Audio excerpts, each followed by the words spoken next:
an balima justice mɔgɔw bolo an tun bɛ se ka nin ko in dilan an ni ɲɔgɔn cɛ kuma sugu dɔ la k'a sɔrɔ an ma jugu yɛlɛ an na k'a sɔrɔ baara ɲuman min kɛra o ma latiɲɛ k'a lanɔgɔ ne hakili la sala minɛna kɛnɛ min kɔnɔ magistrat dɔ tun b'a kɛnɛ kɔnɔ a ye kuma in fɔ k'a bɔgɔladɔn k'a jira k'a fɔ kuma kan ka redresser kuma kan ka tila kuma in redressera salle kɔnɔ journaliste minnu bɛ salle kɔnɔ bɛɛ ye tɛgɛrɛ fɔ kuma fɔra kuma banna ye an hakili la nin ye ko bannen ye mais dunanw ma taa dɔw bɔra kilo 7,000 ka na yan olu ma taa a mɛnna diɲɛ démocratie o démocratie kɔnɔ justice ni presse soit u bɛ bɛn soit u ka ko bɛ to ka fɔ ɲɔgɔn kɔ u bɛnnen o de ka ɲi jamana ma o de ka ɲi jamanaden ma o de ka ɲi justice ma o de ka ɲi presse ma parce que justice ka baara a tɛ se ka kɛ ka y'a dan na ni kunnafonidilaw sen t'a la kunnafonidilaw ka baara fana tɛ se ka ye ka k'a dan na ni justice sen t'a la o hakilila min ye hakilila ɲuman ye o kɛra sababuya ye anw jɛnna n'a ye partenariat caman ka tɛmɛ an ni justice mɔgɔw ni ɲɔgɔn cɛ maliyɛnw y'a seere an n'u jɛra ka journée organiser a ka ca an b'a fɔ journée minnu ma ko journée justice presse an n'u jɛra ka balontanw kɛ ɲɔgɔn fɛ an n'u jɛra ka conférence kɛ justice ka activité o activité bɛ kɛ kunnafonidilaw sen b'a la kunnafonidilaw ka activité o activité bɛ kɛ journalistes fana bɛ justice mɔgɔw wele u sen ka y'a la an bɛ kuma min na bi hadamadenw n'aw bɛ ɲɔgɔn dɔn o relation a bɛ se ka kɛ sababuya ye ka ko dɔw nɔgɔya mais bi relation min bɛ tɛmɛ mɔgɔw ni ɲɔgɔn cɛ n'a bɛ f'o ma ko relation privée an t'o kɔnɔ relation interpersonnelle an t'o kɔnɔ olu cɛ ka ɲi kojugu mais o relation ninnu développé k'a kɛ ka s'a dan na baara minnu bɛ kɛ sigidaw ni ɲɔgɔn cɛ k'olu kɛ ka s'a dan na o bɛɛ kɛ kun ye an jɛn bɛ baara minnu na faso kama o baara ninnu ka se ka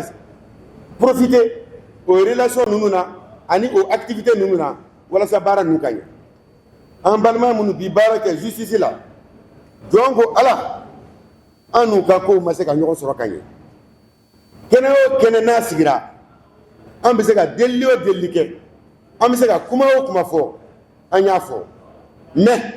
ni san damadɔ in na mali justice a faamuya man di an b'a ɲini u fɛ justice i ye jamanadenw de a bɛ boli mɔgɔ minnu fana kan jamanadenw de fana olu ye fɛn bɛɛ ma sɛbɛn wa fɛn bɛɛ tɛ sɛbɛn dɔw bɛ yen an k'o dilan k'a sɔrɔ ma taa ni sɛbɛnni sira ye dɔw bɛ yen an ka bɛn o la k'a sɔrɔ bɛɛ m'i jɔyɔrɔ jira k'a tɛmɛ a dan kan k'a sababuya kɛ mun ye ko o ko n'a dan sagora nafa t'a la tuguni o ka fɔ maliyɛn kelen kelen bɛɛ ɲɛna o tɛ justice kelen concerné dɛ i kɛra diɲɛ maa o maa ye n'i ko bɛn ka ko kɛ k'a s'a dan na fo k'a dama tɛmɛ finalement i bɛ ko min kɛ nafa t'a la an ka sabali dansago wale ma o bɛ maliyɛn bɛɛ concerné an bɛ min fɔ tuguni soyons humbles an ka muɲu o muɲu in a bɛ maliyɛn bɛɛ concerné an bɛ mun fana fɔ tuguni mali ye an bɛɛ lajɛlen de jɛ ye bɛɛ kan ka k'i jija a bɛn a kelenya a bɛ sabati cogo min na i ka baara kɛ i bɛ baara min kɛ k'i gɛlɛya k'a fɔ baara in ka taa laban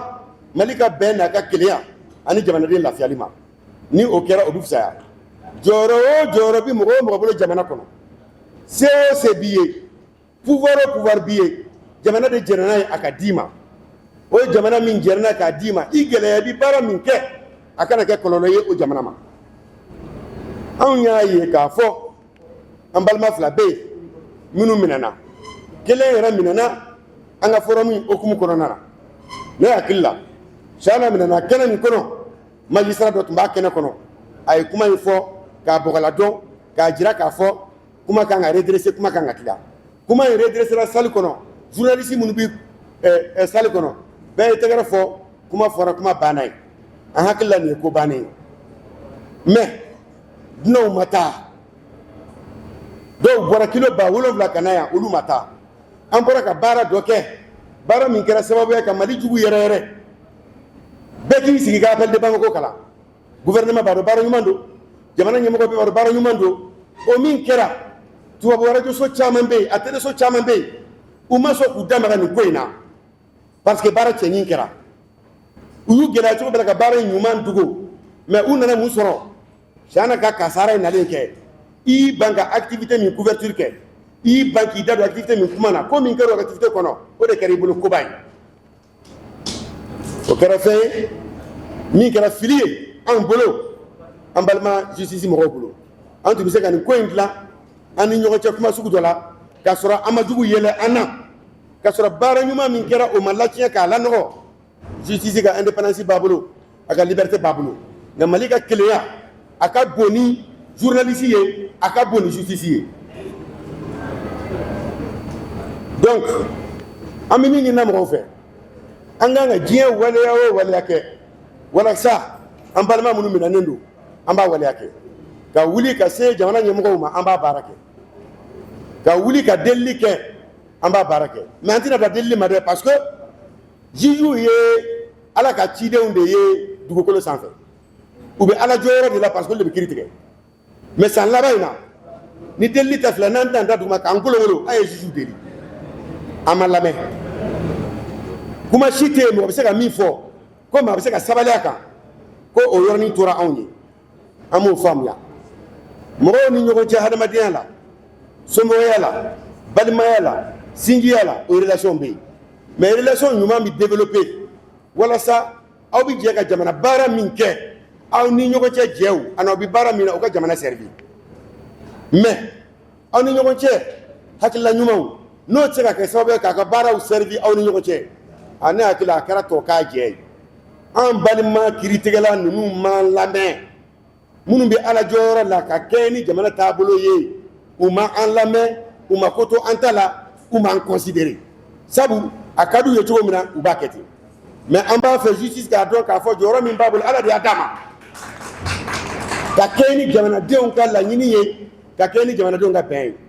justice bonyɔrɔ ka bon jamana kɔnɔ cogo min na ni jamana y'a d'a ma journaliste jɔyɔrɔ ka bon ten sɛnɛkɛla jɔyɔrɔ ka bon ten donc an k'an gɛlɛya an bɛ min fɔ maliyɛn kelen kelen bɛɛ ɲɛna dansago wale ka dabila an bɛ min fɔ adamaden bɛɛ lajɛlen ɲɛna i kɛra juge ye i kɛra journaliste ye i kɛra policier ye i kɛra gendarme ye i kɛra commerçant ye i kɛra banquier ye an ka sabali an bɛ min ɲini bɛɛ lajɛlen fɛ i kɛra diɲɛ baara o baara kɛbaga ye n'i ye maliden ye mali ka intérêt mali ka bɛn mali ka kelenya o ka bon ni e ye o ka bon ni ka baara ye anw bi sigi min na yan an tɛ tulokungɛlɛya sigi la dɛ an bɛ danaya sigi de la mɔgɔ tɛ anw cɛ la min diyagoya sigira ka tɔn ɲɛmɔgɔya la bolokɔrɔta de kɛra ka mandat d'i ma n'a banna i bɛ taa ka bɔ yen donc an bi o bɛn min kɔnɔ an b'o kelenya min kɔnɔ an b'o danaya min kɔnɔ anw ma deli ka n'an sigi yan min ka d'an kelen kelen k'a fɔ n'an taara an ka bureau kɔnɔ ka sigi n'an bɛnna min kan o de bɛ don ɲɛmɔgɔ dɔ kɔnɔ a bɛ bɔ n'o de ye ni maa min taara kuma fɔ n'i da ye falakɔnɔ bin tigɛ i ka kuma conséquence y'i kungo ye an balima minnu bɛ kaso la olu ka danaya bɛ anw kan procédure daminɛna an ɲɛna k'u minɛ ka t'u bila kaso la an ɲɛna wa an taar'u nɔfɛ kaso bon na an bɛ taa b'u ye ni ala sɔnna ma waati bɛɛ hali kunu sɔgɔma an bɔra yen tɔgɔ ɲini mana maa min bila ko wɛrɛ kɛla n'i ye min sɔrɔ i kungo de don ni kuma min fɔra sahana ko la ni kuma min fɔra ibrahim ko la ni kuma min fɔra yusuf ko la n'a ma bɔ maison de la presse da a bɔra maa min da i kungo de don ni kuma b'i fɛ ka fɔ a f'i ka taa ɲɛmɔgɔ ɲɛna i ka taa ɲɛmɔgɔ b'a lase an ma nɛnnikɛlaw yɛrɛsagokɛlaw kɛlɛtiɲɛnaw an t'olu jaabi minnu bɛ fan wɛrɛ fɛ qui se considère plus journaliste que les journalistes i kɛra jamana kɔnɔ i kɛra jamana kɔ kan an b'an ka baara kɛla min na an b'o dɔn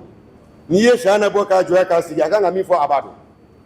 ni ibrahim bɔ k'a sigi a kan ka min fɔ a b'a dɔn an jɛra ka abdramane an jɛra ka baaraw kɛ mɔgɔ o mɔgɔ bɛ yen an bɛ forum min sigi don min na minnu tɛ hakilila kelen ye an bɛɛ farala ɲɔgɔn kan ka discuter et puis mɔgɔ kalannenw mɔgɔ kodɔnnaw n'aw jɛra ka fari don so kelen kɔnɔ ka discuter ka ɲɔgɔn sɔsɔ n'aw bɔra ni fɛn min ye maa tɛ se ka bɔ o kan k'i bɛ taa sɔsɔli kɛ o de y'a to appel bamako ye tiɲɛ ye tiɲɛ dɔ mun na maa minnu tɛ hakilila kelen na yɔrɔ caman bɛ ne ni sahana tɛ ɲɔgɔn faamuya o an ye école kɛ ɲɔgɔn fɛ école kelen na an tɛ ɲɔgɔn faamuya ko caman na mais n'an discutera n'an bɛnna min kan o de ye bɛn ye jɔnni ma ne ni sahana ye dɔnkɛ la clôture la appel kalantɔ jɔnni ma sahana wulitɔ ye k'a jɔ ko kuma min fɔra n jɛnna n'a ye jɔnni donc n'an taara fara ɲɔgɔn kan ka taa discussion kɛ o discussion kan ni kuma jɛngɛnen ni fɛn minnu bɔra o kan o bɛɛ ye dɔ ye ne hakila kangarda kan gele bilasirali kumise ko ko ɲɛnabɔ o bɛɛ ma se kaso la don ma an bɛ min fɔ ka bɔgɔla dɔn an balima minnu bɛ kaso la kɛrɛnkɛrɛnnenya la Siana banabagatɔ gɛlɛn de don Siana ye banabagatɔ gɛlɛn ye an b'a ɲini juge fɛ k'u hakili to a yɔrɔ la an b'a ɲini u fɛ n'an balima ninnu bɛ se ka bila cogo min na ka bila ten adamaden n'i bɛ fɛn min dɔn n'i m'a fɔ i ma hɔrɔnya kɛ bana min bɛ Siana la ne b'a dɔn bana juguman don diabète b'a la bana wɛrɛw b'a la et il fait des crises parfois an b'a ɲini u fɛ k'u janto o yɔrɔ la hakɛto bɛ minɛ sira la Mahamadu